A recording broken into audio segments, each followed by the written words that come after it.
just want to follow on from that. What I really sense is, people are talking about we need revival, but there's this echo of no, we've tipped into something more than just a fresh move. Right. There's this sense of a new era.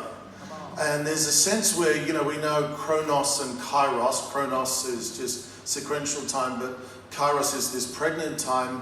But I think it's even beyond that. I really sense that we've come to a sense of a fullness of time where there's an era that's actually, that's been going for about 500 years, that's kind of come to its fullness. It's not the end, by the way, but we're tipped into a whole new era, and in this new era, it's going to require a different calibrating of even how we build the saints, and how, this thing about the exploring of the depths of the ocean and the mouth of the whales. And I think about, even when I think about it from a discipleship perspective, where we've been discipling sheep, but I believe that God is saying, no, in this new era, the concept of discipling sheep as saints, you've got to change that. You've got to upgrade it, recalibrate it.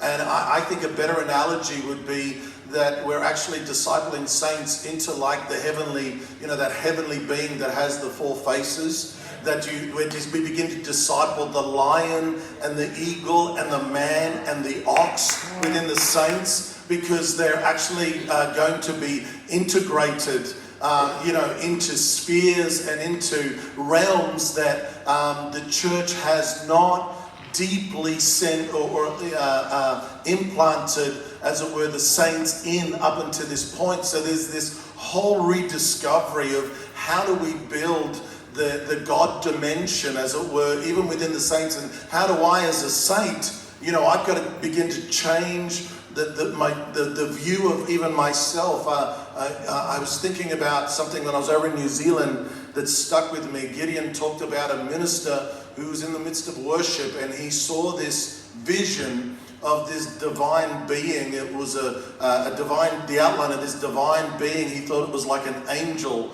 that was just on fire. And he asked the Spirit of the Lord, he said to the Lord, is that you, Holy Spirit? And he said, no, it's not. He said, am I seeing some sort of a heavenly creature? And he says, no. He said, well, what am I seeing? And Holy Spirit said, you're seeing you. Just think about that for a minute. You're seeing you. If you could understand how the spirit world sees you, you'd stand differently.